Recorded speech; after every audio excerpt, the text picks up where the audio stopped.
Darating ang panahon na mawawala tayo sa mundong ito.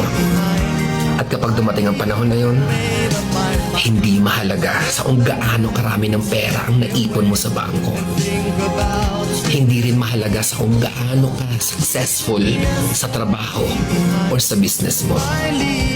At lalong hindi mahalaga sa kung gaano kaganda ng mukha at ng katawan mo.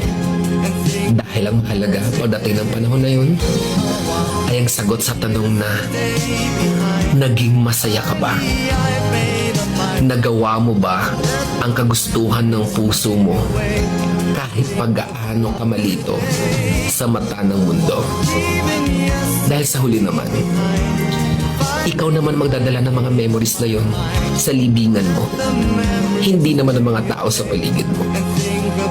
So make sure na bago pa dumating ang panahon na aalis na tayo sa mundo,